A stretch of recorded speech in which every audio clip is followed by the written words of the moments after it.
I suppose you're wondering why I've called you all here today. Well, it's just me, CJ, but I'm really glad you finally called a production meeting. But why now after 2 years? Well, I think while my professionalism and commitment to this podcast is well documented, it was important that we talk about what we're going to cover in this episode. And I know that this episode we're talking about sleep apnea. So I've Yeah. gone above and beyond, and I've found someone that we can talk to for this episode. But you don't need to find someone to talk to. I've got sleep apnea, CJ. I can talk about it. I've been on holidays with you. I'm very fucking well aware that you have sleep apnea. But this is somebody that we've spoken to before, and I think we'll add an interesting viewpoint to our episode. Okay. Remember the time that you decided to add an interesting viewpoint and went off and interviewed somebody but did it on your own? I thought we were over that. Well, one of us is. But what I thought we would do is that we could both talk to this person. Okay. G'day. Hey, Bruce, it's CJ and Scott from What's My Age Again. How you going? I'm good, thanks, Cobber. Life's as smooth as a wombat with a Brazilian. Thanks for that nightmare image. We're doing an episode on sleep apnea, and I thought you might be a great person for us to talk to. I'm an AI-generated character designed by Scott to specifically highlight the stereotype of middle-aged Australian males for comedic value, right? Do you know what, Scott? I reckon it's probably better off with just the both of us.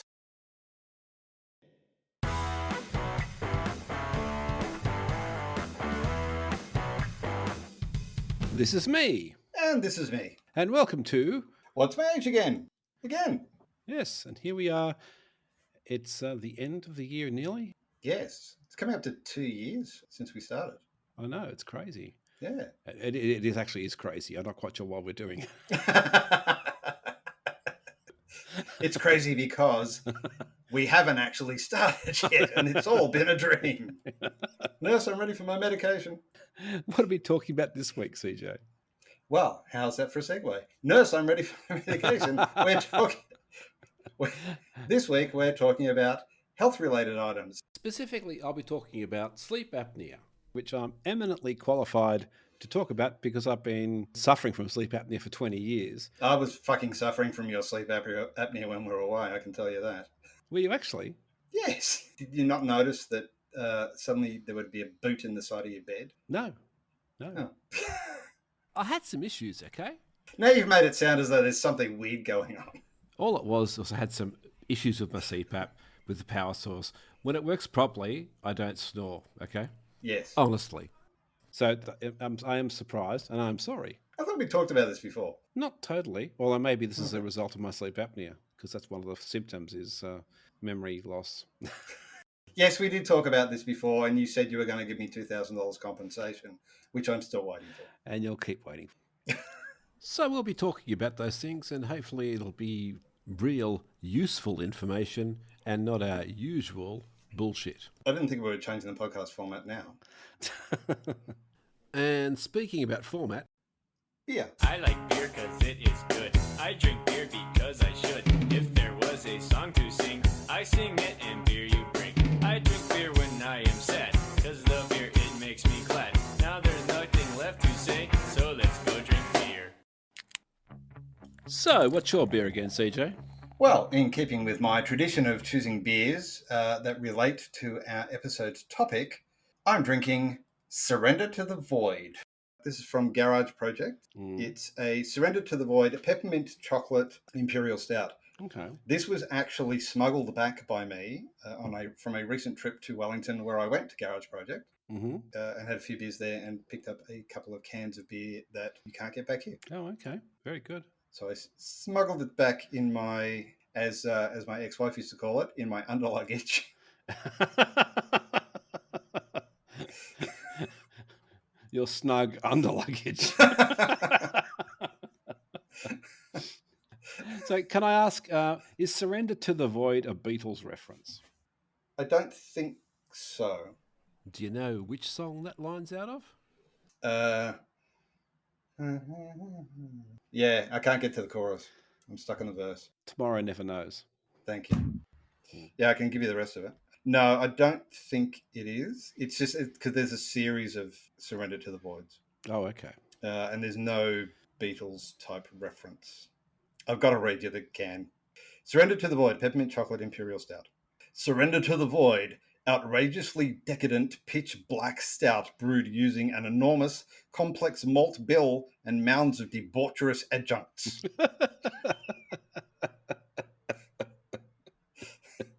Sorry, can we get some more adjectives and some adverbs in here, please? What's the Void up to now? Goodness. What a lot of cacao nibs and vanilla pods? Are you sure you need all that? Oh, and what's that? Peppermint candy? All the peppermint candy. Oh, Void, have you no restraint? Not apparently when it comes to writing blurbs for their cans. No, it's no deeds once more into the fray level stuff, but it's pretty outrageous. And it tastes exactly as advertised. Yes, I think it has all the peppermint candy. Maybe not that vanilla-y. But the thing that I've found with these kind of flavored stouts like this is they're a bit all over the place. So like you can get one can and it's it could be like just tastes like liquid Mentos, and then another because it's from the beginning or the end of the thing, and then another one that's doesn't have as much because it's all in that last can. 11.5%, 4 standard drinks. Good job, Garage Project. Well done. And what's your beer again? Okay, my beer again is a Stoic Brewing Mexican hot chocolate stout. Nice. You sure it's pronounced Stoic? Well, not if you listen to the guy who read my audiobook, who wanted to pronounce it Stoic, and I had to correct him on that. So it's a Stoic stout. Yes. Now, I bought it when I was down the South Coast.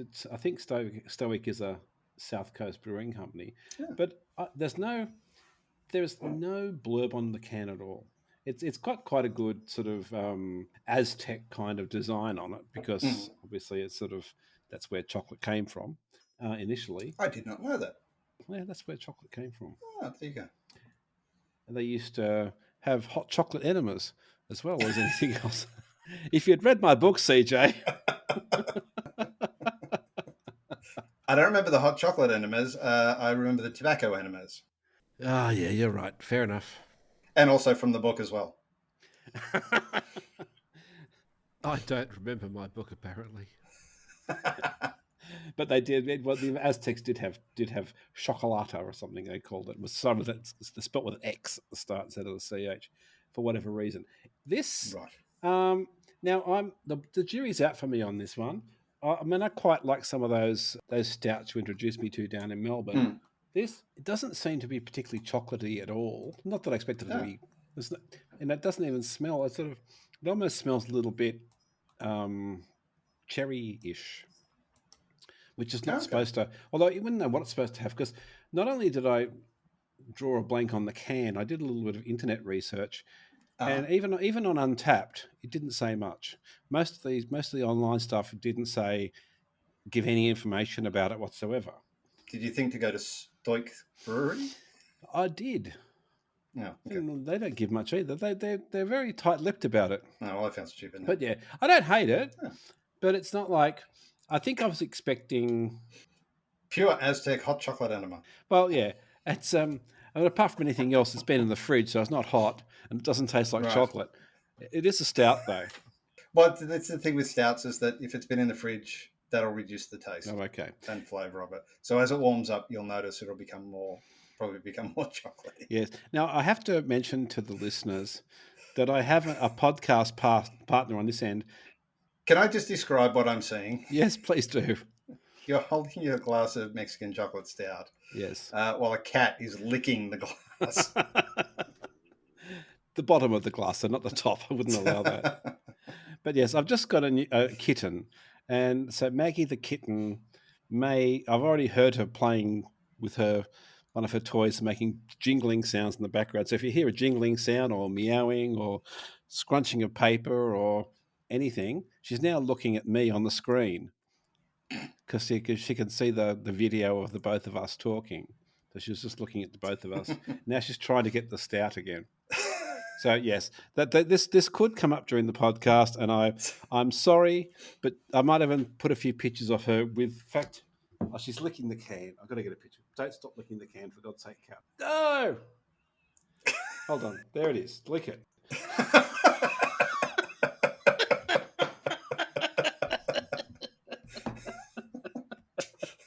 This podcast has taken a strange turn. Is she quite okay? I can tell you that Maggie quite likes the stout.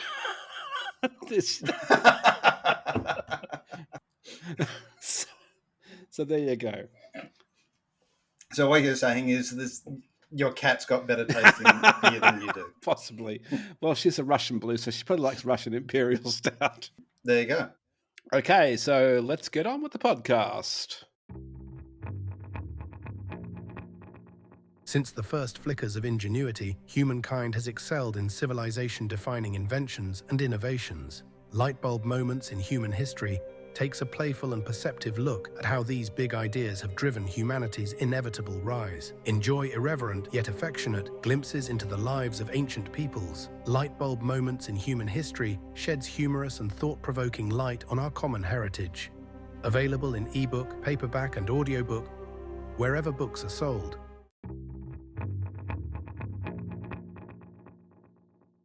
So while that ad was going, CJ... Took forever. I was just standing here waiting. I know, twiddling our thumbs. Yeah. But I did send you 2 photos of Maggie and the can of beer. So would you like to describe what you see? So in the first photo, Maggie's licking the top of the Mexican chocolate stout can. Yes. In the second photo, she's knocked the can over and looking regretfully off into the middle distance. With this, what have I done? What's become of my life? And she's only 18 weeks old. So you have to work out with your editing magic how to get these pictures in the hands of our listeners. I'll put it onto our Facebook page, which is confusingly, What's My Beer Again? CJ, I think we need to, before we start talking about medical stuff, we have to be responsible. Again? I know. What do you think we should be prefacing our advice with today? If you're stupid enough to consider anything that we say with any semblance of credibility or medical advice, you're on your own. Seriously. Like, I'd be prepared to argue that in court. If something happened to somebody and they said, I followed CJ's advice, I'd stand up and go, anybody stupid enough to follow my advice deserves to die.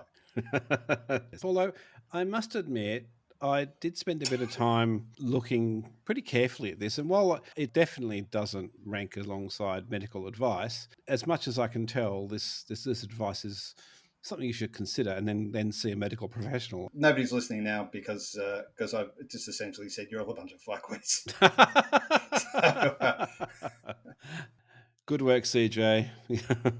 Anyway, so if you're someone who snores like a wildebeest or wakes up feeling like they've been run over by Jabba the Hutt's chariot, or you have so much caffeine in your blood system that you're actually espresso positive, then you might be suffering from sleep apnea, just like me, because I am a sleep apnea sufferer. Are you supposed to go, hi, my name's Scott, I'm a sleep apnea sufferer? Hi, Scott, thanks for sharing. Okay, well, I'll share now. But the other thing I will say is I am going to read some stuff here because I want to make sure I get some of this stuff right. So if it sounds like I'm reading, it's because I am. Okay, right. So I didn't quite know how serious it could be. So I actually got quite a shock when I started reading all this stuff. And then Was this one of those? Actually, we probably shouldn't have been doing this episode after all. I didn't need to know all this. No, I think it's good because I'm getting treated. So I think that the bottom line here is that all the bad stuff, in theory, won't happen because I'm getting treatment. So it's a serious condition where breathing repeatedly stops and starts during sleep. Right. So when you hear someone go snoring and then they go and then stop breathing, they're having a sleep apnea episode right there. And you can stop breathing for quite a long period of time, and you can stop breathing a lot. Right. Like the first time I got tested, I had to go have a sleep test in a hospital. And the results were that I stopped breathing and held my breath 60 times an hour. Jesus. So every minute on average, I'd stop breathing and hold my breath. And then when I couldn't hold my breath any longer, I'd go and then start breathing again. Now, surprisingly, that isn't good for you. Oh, hang on. Sorry, let me cross that. Not good for you, right? I would have thought that would have been more of a concern from a not so much the stopping breathing, but more the fact that somebody putting a pillow over your face. Well, yeah, that could happen too, but that's a short-term potential consequence. But if you live long enough to sort of get past that, then you've got other problems. There is a reason I've lived alone for the last 13 years. Now, basically, left untreated, sleep apnea increases your risk of heart problems, high blood pressure, car accidents, surprisingly, we'll talk about that in a minute, and memory issues. Without treatment, the condition can reduce your life expectancy by 8 to 15 years. Dude. Sleep apnea is dangerous. The proper treatment can eliminate these risks. And luckily, as we'll see, CJ, sleep apnea is highly treatable. Uh-huh. I thought you were going to say highly contagious for some reason. As I suffer from sleep apnea myself, I can give you a few personal insights as well as we go. So it might just all be dry old facts. I mean, I can definitely tell you how it's affected my life and how getting treated has helped as well. Mm-hmm. Yeah.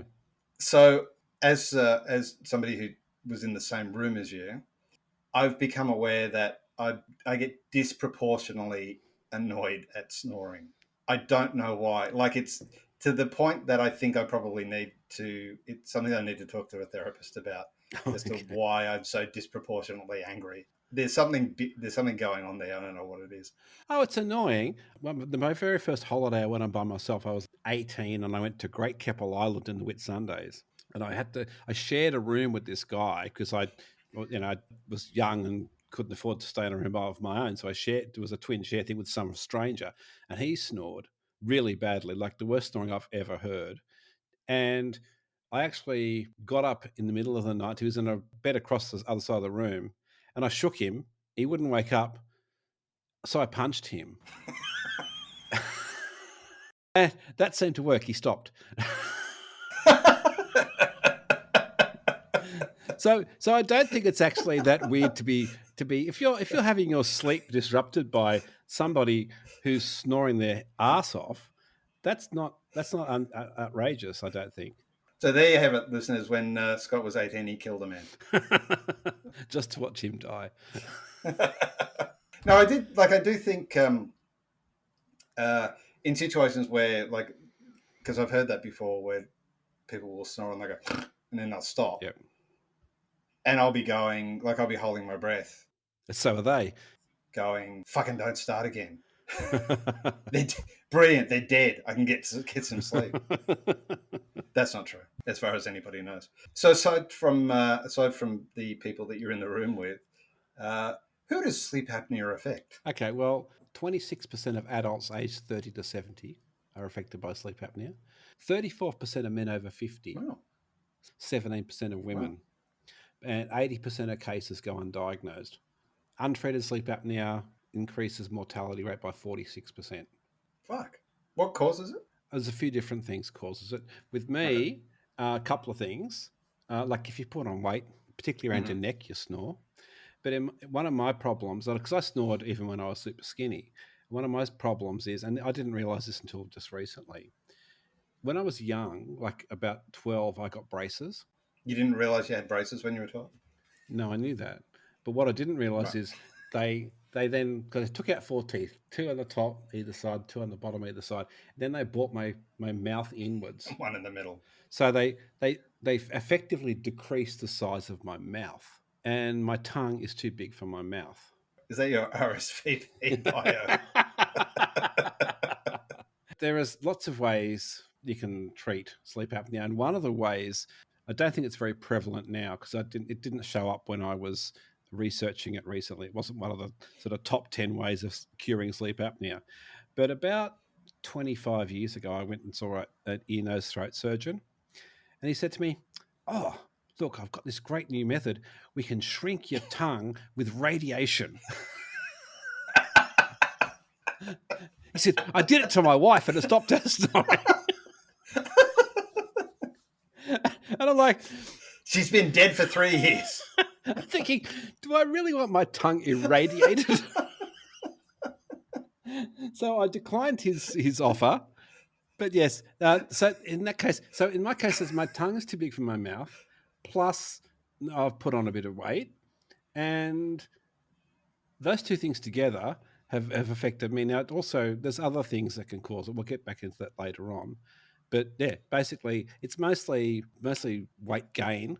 And talking about that, 10% weight gain. So it's your own fault. Yeah, it's my own fault. 10% weight gain equals 32% increase in the severity of your sleep apnea. And 10% weight loss results in a 26% reduction in the severity of your apnea. And the instances double every decade after 60. Wow. Here's my take on it as a medical professional. Probably slightly more professional than your let me irradiate your tongue guy. It also sounds like something you might see in an RSVP. So is it your tongue kind of falls back and blocks your throat? And there's not enough room. Oh, like there you go. When I close my mouth, it's sort of my tongue fills up my entire sort of mouth cavity and then some. So when you try to sleep, it either falls back or it's so obstructive that it just makes you snore. Right. So if you're laying on your side, it kind of hangs out like a dog. Or laying on your side, it does tend to stop you snoring so much. Laying on your back is the worst thing you can possibly do for snoring. So if you're lying on your side, would it still happen? You can still do it, but it's not as bad. Harder to do. It's harder to do, but you still snore. My ex-wife basically would roll me on my side and I'd stop. That was part of her, for fuck's sake, stop snoring. Isn't rolling you on your side. She was trying to roll you down the hill. Trying to roll me into the sea. And what are the immediate physical impacts, aside from a bloody nose and potential domestic abuse? Hilarious. Anyhow, there are 3 main impacts. One of the biggest ones is the strain on your heart. So cardiovascular strain, when you stop breathing, your heart has to work harder every episode, and your blood pressure spikes every time you do it, and you end up developing irregular heartbeat patterns. So that's not particularly good. Can I ask, does it overall affect your blood pressure, giving you higher general blood pressure? It does if it's untreated, yeah. Actually, that sounded like a really stupid question. Now, it was more specifically related to you. My blood pressure's fine because I'm being treated. Right. Uh-huh. So one of the biggest things, though, and this is something I'm very glad of, because I think I've said to you in the past, my biggest fear is getting Alzheimer's or something. And oxygen deprivation means that you get inadequate oxygen during the episodes. And if I was doing it 60 times an hour, and each episode lasts between 10 and 30 seconds, your brain tissue can suffer from the lack of oxygen, and you can get permanent blood vessel damage, and it does cause dementia. But I reckon my mum had it. She snored like a buzzsaw, and Dad basically moved out of the bedroom as they got older. They had a second bedroom, and he slept in there, and she would just snore and snore and snore. She definitely had early onset dementia. Right. There's no proof that it was because of her sleep apnea, but I bet it was. Is it hereditary? I think possibly to do with things like you come from a long line of big tongues. If you're inclined to put on weight. Well, everybody's inclined to put on weight. Yeah, but some people more than others. Like my dad was relatively skinny. My mum was always sort of like, someone who could put on weight if she looked at a chocolate cake. Whereas Dad could eat the cake and wouldn't know any difference. Mind you, he smoked, no. So at that time it was that. The other big thing, and this is where things like car accidents come in. Sorry, Han, before you get into that, 60 times an hour. Yeah. For between 10 and 30 seconds each time. Yes. It's almost like you were not breathing more than you were breathing. Possibly, yeah. It's borderline. It's not that you've got sleep apnea and might die. It's borderline you might survive. He may be alive. Yeah. He breathes for 20 seconds every minute. Possible effects, life. The other thing that happens, because you can't hear yourself snoring when you're asleep. Clearly, otherwise you wouldn't do it. I know. Okay, can you cut it out? I have a medical condition. Okay. My tongue's too big for my mouth. Where was I? You just totally ruined it now. Ruined my train of thought, you bastard. Hey. So, if you're waking up every time you have to go, that stops you ever getting into REM sleep, which has its own problems because if you fail to sustain deep sleep, it's really bad for you. And sleep apnea can reduce REM sleep to below 5%. So instead of having loads of REM sleep and, you can maybe only get a short amount of it. And it can actually reset your sleep cycle. Because traditionally, if you stop somebody from breathing, it causes them to pass out. So why is it that when you stopped breathing, you don't become more unconscious? I don't know if there's levels of unconscious, but become more unconscious and then, do you know what I mean? No, I do. I think it's your autonomic nervous system. Like your heart, you don't make your heart beat. Your heart just beats. Breathing is something you do naturally. So if you reset, you start to breathe. Right. Okay. So breathing is something your body just tries to do. Right. Okay. Yeah. Oh, no, you're going to tell us about the car thing. Why you with sleep apnea have more car crashes? Cool, because you don't sleep. So the lack of REM sleep means you're not sort of getting proper rest. So you're totally mentally exhausted. So, apart from sleep deprivation, breathing problems, cardiac issues, dementia, car crashes, and reduced lifespan, what has sleep apnea ever done for us? Okay, you got a 2.6 times higher chance of a heart attack if you're untreated. You've got a 140% chance of increased chance of heart failure, 4 times higher stroke risk, plus all the brain function stuff. And there's more, but I think I've given you enough to go on with. It doesn't sound like something I'd like to sign up for. Like, when does it usually come on? Is there a particular, like, it kicks in at 40, or it could just hit it can be there at any time? Not necessarily. I think people tend to put on weight as they get older, and that sort of comes up. But like I had sleep apnea in my 30s. And you certainly weren't fat in your 30s. No, it was definitely the sort of mouth tongue thing. I think you're thinking of the Chinese dictator. Mouth they tongue. What is it? 80% of people don't know they have it or something? 80% undiagnosed. Like, how do they know 80% of people aren't diagnosed? Well, I don't know. I don't know how they know that. But I think I was really relieved to know I was being treated, because the effects are quite incredible, and I didn't even realize how bad it was. Like when I first got my CPAP, which was like about 3 years ago, I didn't know that it had effects on your cognitive stuff. I didn't know that you ended up with constant fatigue, that it was such a strain on your heart. I didn't know any of that stuff. And I do think that a lot of the things we might talk about when we're talking about heart stuff could be contributed to by sleep apnea. But there's loads more effects on your daily life. You can have constant fatigue, fall asleep at inappropriate times. It's like the choice of the term inappropriate. It's like, fall asleep at a bad time, fall asleep when it's not helpful, fall asleep at the wrong time.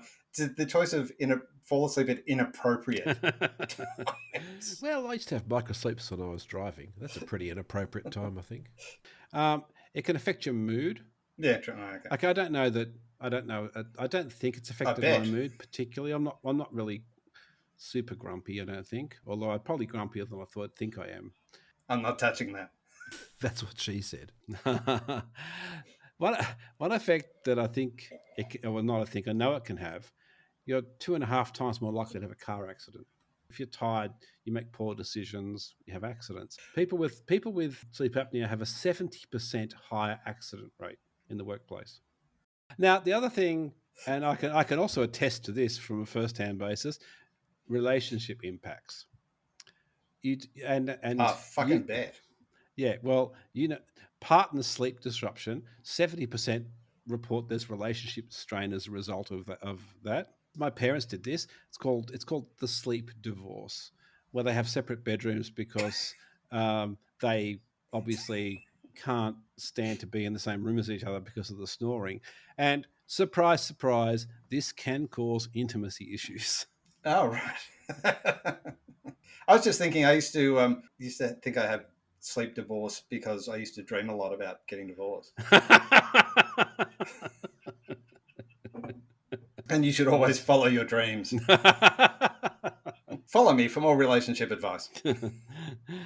85% improvement in relationship satisfaction after treatment. So you can be a total dick, but as long as you stop snoring, it makes things 85% better. It's like one of those things, though, is that you set the annoyance bar so low that it's like there's nothing worse than this. This like this fucking snoring is I'm gonna kill him or I'm gonna kill me. And then if you stop snoring, yeah, everything else is like, oh, sure, he kicks the dog, but he doesn't snore anymore. Well, the first thing you've got to do is actually realize you've got it. So you've got to get proper diagnosis. You can't, even if you snore, snoring alone isn't sleep apnea. Lots of people snore and don't have sleep apnea. It's the apnea part is when you stop breathing. Okay, so snoring isn't enough. So you've actually got to have a diagnosis. Now, when I was diagnosed, the only way you could get diagnosed was to go into a hospital. It's been overnight in the hospital with all these sort of sensors taped all over your face and heart and everything, and they would tell you how often you stop breathing. Now, my recollection was the first time I did it twice. The first time I went in, I don't remember sleeping. It was such a horrible experience. I feel like I just lay there all night wide awake, and they were like, "Oh no, we've got you were asleep for a good 30 seconds. We've got plenty of data. You definitely have this and blah blah blah." And I went, "Okay, I believe you." And then I had it done again later, just for fun. Because what happened was I had it done, and then I lost quite a bit of weight. In the meantime, I had gotten divorced anyway and had repartnered. And my new partner was going, "Hey, you snore a lot." I went, "Okay, better go and see about to have another sleep test." And losing weight had made me go from stopping breathing 60 times an hour to only stopping breathing 6 times an hour. Yeah. So that's the difference that the weight loss can have. Right. But I still had sleep apnea, but just not as severe. But nowadays, you don't have to go into hospital. They actually have these, like the same way you can have those home sort of heart monitor things you wear. You can do a home sleep study. So that's probably what most people do now. Yeah, that's the newest thing. So that's probably what most people would do. I guess it depends on what your specialist says, but basically have one of those and that will tell you whether you got it or not, and then you can move on. The home sleep study, I could do that. Just be like, fucking shut up! Shut up! Shut up! I already told you that snoring alone is not enough. So what is the treatment? Okay, now there's a few different treatments. The main one is the CPAP. I mean, that's pretty much the silver bullet. That gets it pretty much. And there's different kinds of CPAP, and I don't, even though I've got one, I've had the same one all for the last 3 years, and it seems to work. But I think you can buy like higher tech ones and all that kind of stuff. Can I just stop you? And for people who, like me, who think when they hear CPAP, immediately think some kind of sex toy. What is it? What actually is it? It's like a flashlight, but it's basically a portable vacuum cleaner that blows instead of sucks, and it is attached to a. So it is a sex toy. And it's attached to a hose, which then is just attached to a mask that goes over your face and provides continuous positive airway pressure, which is what CPAP stands for. Basically, what it does is it blows so much air into your mouth and nose area that it inflates your sort of the back of your throat so you can't snore. So your throat doesn't close over because it's inflated with all this air. I feel like this is something you can get at Sexyland. But it has a 97% success rate if used properly. Right. Now, the biggest problem is, like... people don't use them properly? Well, they can't, because they can't stand having it on their face. Like, I was... when I got my CPAP, I slept 8 hours the first night. And I slept through every night ever since. It's never bothered me in the slightest. But... And the only time it bothered me was when we were away, and there was that sort of electrical problem with it where it kept on cutting out. It was kind of its own thing. And you kept yelling, "Talk to me, Goose, talk to me." But yeah, it works really, really well. And I don't have any of the issues normally that I had before. Right. Like I don't feel tired. I don't have any. I don't like all my heart stuff has been really normal. All that kind of stuff. Okay. I don't wake up with bruises. Yeah, exactly. So and my blood pressure's all right. Another treatment is a dental device. Now I actually tried. They're like a dental splint. Oh yeah, yeah. And it's like Invisalign, but it's thicker, and you pop it on over your back of your bottom molars, and it holds your mouth open. So you sort of you sleep with your mouth slightly open, and that helped a bit, but not as much as the CPAP did. Of course, you can have your tongue shrunk by radiation if you want to. Whether you got sleep apnea or not. Yeah, exactly. And obviously lifestyle changes. Like if you lose weight, it definitely helps a lot. But I could basically, get down to 0% body fat and I would still snore. Because of my enormous tongue. Yeah, because of the structure of my mouth. So I could get orthodontic treatment, but I just can't be asked. It's I don't want to go have braces again, in my 60s. So basically, it's that's it. They're the things. So yeah, definitely weight loss is a good one, but it won't cure it. But yeah, the CPAP is like honestly, apparently even if you only wear it for 4 hours a night, if you can only stand wearing it for 4 hours, there's still a health benefit. Which would seem weird. But just if you're wearing it, you would be asleep. So you'd have to wake up and go, let me take this off. Yeah, but might have had 4 hours sleep. I mean, if you can actually sleep for 4 hours, if you're wearing it and it's driving you insane and you can't sleep, then no, it has no health benefit. Well, in fact, it's probably worse then. Yeah. But if you can get 4 hours sleep with it on and then you wake up and go, oh, I can't stand this on my face any longer and take it off, you've had 4 hours sleep, which is okay. So I wasn't really aware of how much I was relying on it until when I went overseas back in April. I packed my CPAP but forgot the power cord, which was very smart of me. And I arrived in Seoul, which was where I stopped over for 2 nights on my way to Europe without it. And I had the 2 worst nights sleep I've had for years. Oh, wow. I had such bad sleep. I was actually worried. I'm thinking I'm going to have a heart attack. Oh, shit. I felt really bad. So it made me realize how bad I was sleeping before. So even though I had the electrical problems when we were in Europe, even though it wasn't great, it was still better than no CPAP at all. Now, my advice is rent one before you buy. Now, if you rent a CPAP, it gives you an idea as to whether you can stand it or not. But my strong suggestion is to put up with it, try to get used to it, because the benefits far outweigh the negative stuff. Yeah, it's kind of like there's so much bad shit. I'm trying to think of an analogy. You've been burnt to a crisp, but you can wear a black suit that helps you breathe. Oh, okay. Yeah, Darth Vader. Sounds like he's got a CPAP. The other downsides. Oh, there's downsides. Well, there's definite downsides to having sleep apnea, but downsides to having a CPAP. One, you've got a CPAP. Well, yeah. Well, I love my CPAP now because it helps me sleep properly. It's not super loud. It's terrible. The worst part is if the mask half slips off your face when you roll over and you're on a pillow, then the air leaks out and that makes a lot of noise. But the actual machine itself isn't that loud. I thought it'd be like, when I said it was like a vacuum cleaner, it sounds nothing like a vacuum cleaner. It's more like a chainsaw. It's actually relatively quiet. It's not totally quiet. That's not so bad. But one of the things, and this happened to me the other day, because you've got a mask on your face with straps, being held around the back of your head, you actually can wake up with, how if you lie on something, you get marks, but you can have marks across your face. Yes. You can have CPAP masks on your face.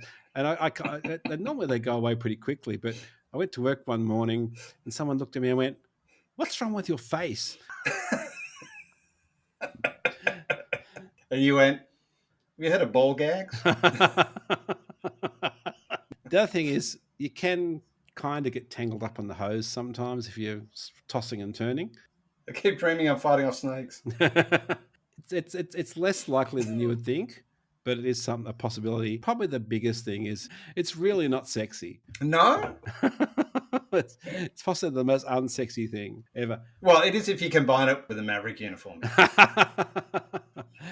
But I have to say, wearing a CPAP mask is about 1,000,000 times sexier than snoring. Well, I would suspect that you're not wearing the CPAP mask when you're having sexy time, unless you pay extra for that. There's anecdotal evidence that some people have CPAP belly, which means they get pumped up. They basically get blown up by the air. They must be swallowing large amounts of air. Are you sure it's not those 14 beers you drink, Jim? No, it's the fucking CPAP machine. CPAP belly. Yeah, I didn't see any of that in actual real research, but I did see it in like Reddit. Dave says, these fucking CPAP machines should be called C-fat machines. Or C-fart machines. I'm not sure that if you're putting it up your ass, if you're attaching it to your ass, it might be a bit different. But...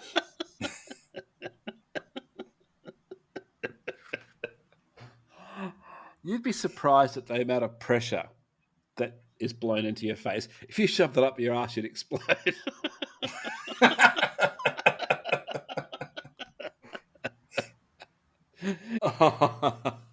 Okay.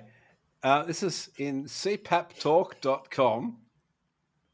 I just wanted to alert everyone that using Vaseline on your mask and shoving it up your butt is very ineffective and potentially dangerous.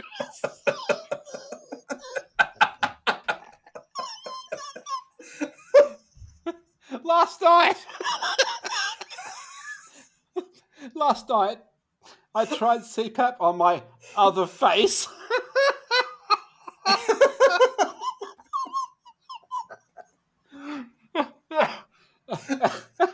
I had a hard time getting to sleep.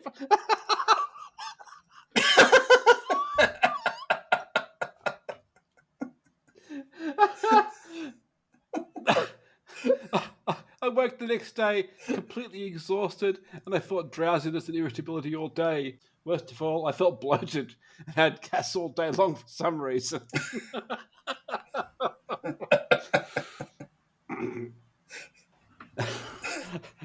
There's nothing more I can say about that.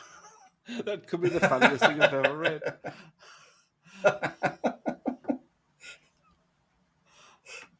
The thing that nails that, though, is I'd just like to alert everyone. Because the thought process there is obviously, oh, fuck, other people might do this. I know how many people have kind of read that and sitting there with their CPAP and their Vaseline, and it's like, oh, fuck, I'm glad I read that. Yeah, but it goes to show that, I said that as a joke. Clearly, I think this is a joke as well. I don't think that's serious. But yes, the fact that somebody has thought, what a good idea, you could stick your thing up your ass. Oh, my God. All right, I'm going to go with CPAP porn XXX. Oh, holy shit. This is an X entry. Rule 34 says there must be CPAP porn. I'm not going to go looking for it, but I'm sure it exists. That was posted by, you ready for this? I'm in fact going to switch back to what's your reaction. Adam Savage from Mythbusters.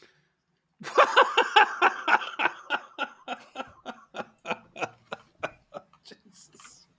Let's bust that myth. I'm not even joking.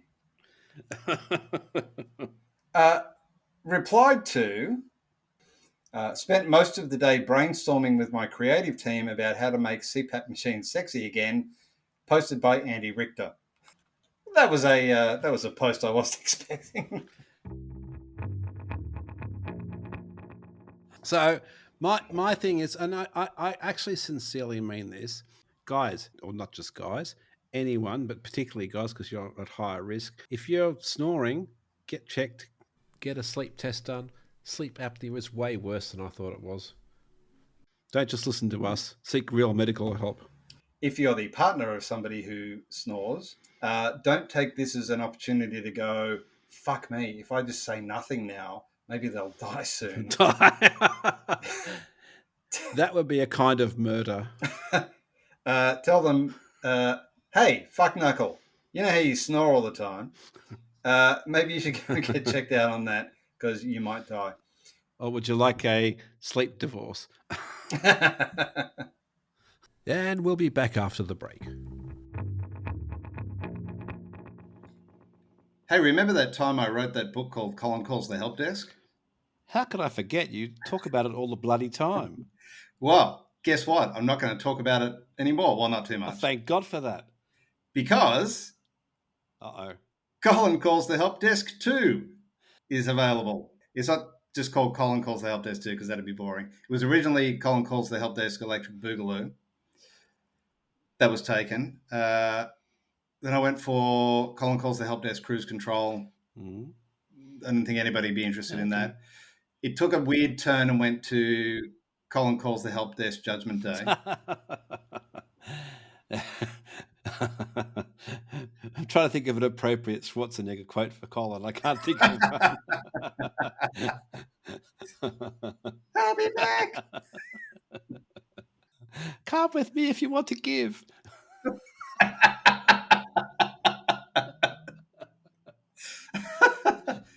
This is a much better story than what I've written. No, seriously though, it's called Colin Doesn't Call the Help Desk. Okay, well, there's progress there. Yeah, it's a clever play on words. So this one's different to the first one in that it's better and readable. It's that's also shows progress. It's actually I will say, because for all the people who are going, oh fuck, that sounds like a shit house book, even the guy who wrote it doesn't like it. It is actually selling quite well. I'm not making enough money to retire, but it's I'm quite happy with how many people are buying it and reading it. Well, that's a good thing. When the company decides to increase employee productivity and engagement by introducing flexi-desking, Colin's excited to discover how setting up at a new desk, then packing everything away each day can increase his efficiency. That's a really good question, Colin.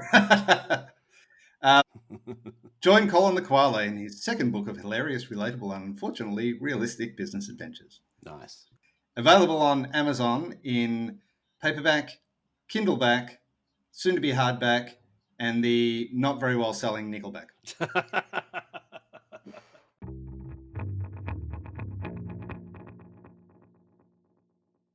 So, like I was saying earlier, there is no cure for sleep apnea. It's just something you've got to manage. I'm sorry, I'm going to have to challenge you on that. Okay. Because according to the well-known source of information, WikiHow, the site that taught us how to fight an ostrich on a previous episode. The less said about it, the better. It also tells us how to cure sleep apnea. Okay, well, maybe they know something that I don't. This sounds like a job for You're Not Helping.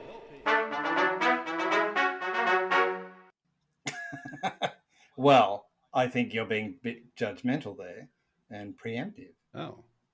To suggest that WikiHow is not helping. All prior evidence points to the fact that it won't be helpful. But I'm willing to give them a go. Please withhold your judgment. This has been medically reviewed by Chad Denton. Well, in that case... That's what I'm looking for in a medical reviewer. Chad. How to cure sleep apnea. 1. Get a diagnosis. See a doctor. Okay, that's fair. That's fair. So far, helpful. No, but that's all you need to do. Well, you see a doctor. Okay. There's one over there.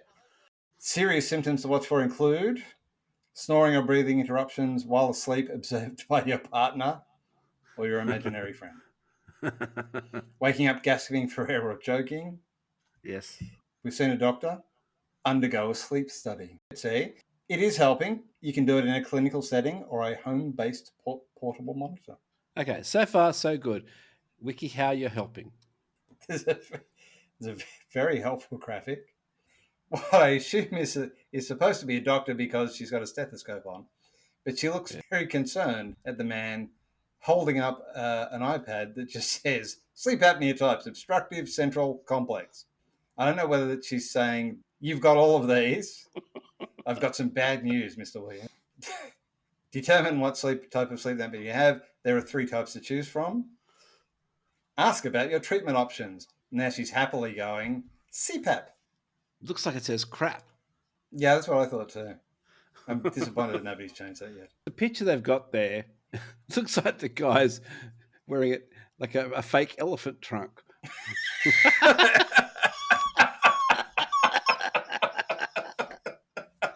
I can assure you that a CPAP, there's no CPAP that looks like that.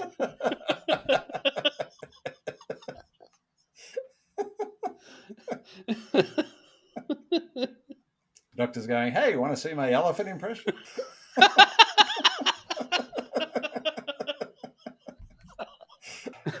So it's okay, we're borderline on the helping now. Method 2. So we've spoken to a doctor, got a diagnosis, got the treatment options, got the elephant costume. Strengthen your breathing muscles. Sing a song once per day. Are you doing that? No, I'm not. Have you been doing it? Well, see, there's your problem. Try singing along to a favourite song once per day. Or more often to give these muscles a workout. Next. Hold a pencil between your teeth. Jaw muscles can contribute to sleep apnea. It's important to strengthen as well. To strengthen your jaw muscles, hold a pencil between your teeth for 5 to 10 minutes per day. That, as an instruction in itself, is kind of borderline preposterous. But the picture that's going with it looks like she's the one who's written the, I'd like to alert people to the dangers of placing a CPAP machine up your ass.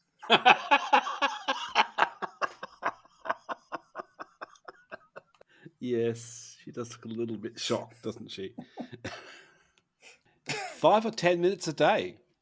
You got to sit there for 10 minutes holding gritting your teeth on a pen or a pencil.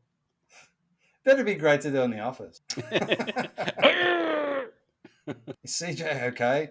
He's just strengthening up his jaw muscles. Number 3, purse your lips for 30 to 60 seconds. You also need to get a Karen-type haircut for this. Apparently, yes. Hold your lips like you're going to give someone a kiss, then hold them like that for 30 to 60 seconds and release. Repeat this exercise a few times a day. Good for meetings. I can absolutely guarantee you that would do nothing for sleep apnea. Next. Blow up balloons. Can improve your lung capacity and give the muscles in your throat and mouth a good workout. Also, the image that's on there doesn't look like he's blowing up a balloon. It's like they've taken a graphic from one of the Pornhub sites that would superimposed a balloon onto it.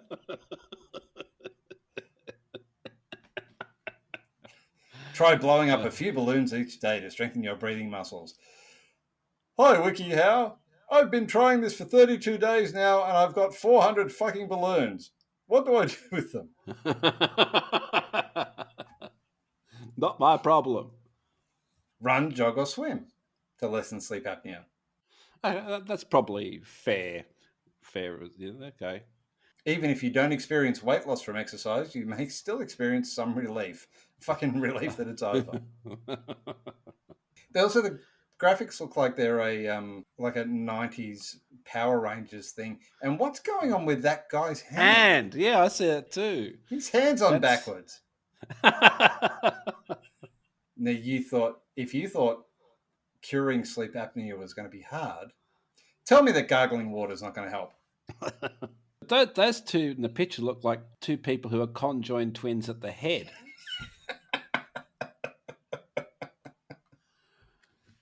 In different time zones. Yes. WikiHow's starting to lose credibility for me a little bit on this one because this is a article titled How to Cure Sleep Apnea. Method 2, number 6, gargle some water. The final bullet point, this is not proven to help with sleep apnea, but it may be worth trying. Whereas the other ones, of course, are proven to help, like pursing your lips. Number 7, running naked down the street. This is not proven to help with sleep apnea, but it may be worth trying. Why not have an excuse? Call up a psychic hotline. There's no proof that it would work, but why not try it anyway? Start with the sleep diary. That'd be pretty simple. Day 1, sleep, fucked. Day 2, sleep, fucked. How long do you sleep each night? Not at all. How you feel in the morning? Fucked. Writing about it makes me feel even worse. And while we're on the diary front, keep a sleep diary, keep a food diary. Lose weight. Lose weight, you fat fuck. Get to a healthy weight defined as a BMI between 18.5 and 25. Fuck off with that BMI shit. They've started to go a bit rogue on this is about sleep apnea. Not losing weight involves reducing the number of calories you take in while increasing the number of calories you burn. To achieve this ratio, you'll need to eat less and move more. That's for people who are going, reduce the number of calories I take in while increasing the number of calories I burn. But how could I do that? Oh, eat less and move more. How do you do it, Holmes? I'm keeping a food diary. Eat shit. Develop an exercise routine. Go for a walk. Did it? No. Got a routine though. Can I get you to scroll down to method 4, using devices? All right, I take back everything I said about WikiHow losing credibility. I'm just gonna on my way to your one. Method 3, like making lifestyle changes, sleep on your side. Sleeping on your side rather than your back or stomach may help stop snoring and breathing problems, which you said, which is true. To make sure you stay on your side while you sleep, you can wedge or place some pillows behind you, or you can also sew a tennis ball into the back of your pajamas to prevent you from rolling over onto your back. This, however, may lead to backaches. And to your partner going, what the fuck is wrong with you? I actually have heard that advice seriously. From a mental case? If you staple a Swiss ball just above your anus, you won't be able to roll over on your back. You'll sleep fine. Also, this is getting a bit... Avoid certain medications, antidepressants, benzodiazepines, opiates. Yeah, I'm pretty sure that some people take those by not just for fun. Having a regular sleep schedule may also reduce your risk of sleep apnea. So if you go to bed at 11:30 every night and wake up at 7, your sleep apnea is gone. And miraculously cured. Now, Yeah. I can tell you, I have a pretty regular sleep pattern and I snore like fuck if I don't have a CPAP on. Yeah, I regularly snore between 11:30 and 7 every day. Try to go to bed and wake up at the same time every day. I do. I go to bed at 11:30. I wake up at 11:31, 11:32, 11:33. That's exactly what it was like. Using devices. The elephant man's there again. So he's got his elephant costume plugged into an iPod. That's not my brand of CPAP machine, that's for sure. Do not stop using your CPAP machine without your doctor. What? Well, it's not good for you, but I mean, I don't think you need permission to do it. Number 3 looks like she's dead and she's in lying in state. Well, that's certainly going to stop the snoring. Well, but if she's used a foam wedge to prop herself up on her back in a slightly upright position, that must be playing havoc on the tennis ball. Or if you don't want to use a foam thing, you can get bricks to elevate the head of your bed. If you don't know how to do that, get bricks to elevate the head of my bed. How would that work? Oh, place them under the feet at the head of the bed. I don't have any bricks. Oh, hang on. I can also use sturdy pieces of wood. Thank God for that. Use medicine and supplements. You told me before not to use medicine and supplements. Try taking an allergy medication before bedtime. Just looks like she's off to a rave. But that thing that gets me, it says views. 89,975 people have turned to WikiHow for medical advice on what is or can be quite a serious condition. Now, and only probably half of what they've said here is actually helping. So, WikiHow, you're not helping.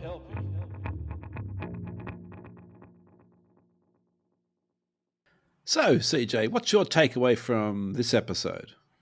Well, aside from don't get AI generated people as podcast guests, I think I've realized that sleep apnea is probably far worse for the person who's got it than for the person who's sleeping in the same room as them. Mm-hmm. So my key takeaway is if you're somebody whose partner or traveling companion happens to snore, avoid smothering them and maybe encourage them to look at other options. Yeah, I agree. I think it's definitely best that you send your partner to the doctor, who will probably refer them to a specialist. And it doesn't matter; just get them to get some help. Once they're getting some kind of medical help, then most of the chances of all the bad stuff that we've referenced just magically goes away.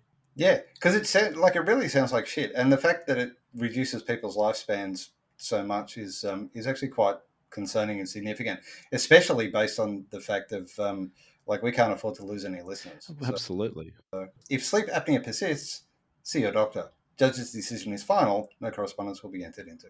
Artist's impression may not represent actual events. So, what is it we say in the outro? Oh, I don't know. I never listened that far.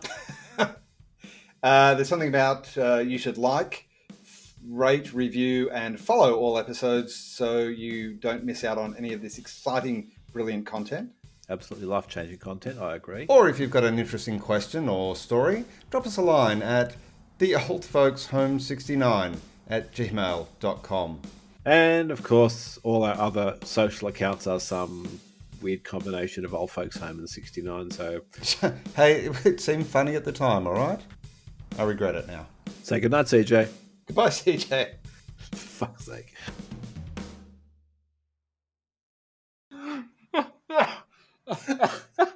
I had a hard time getting to sleep.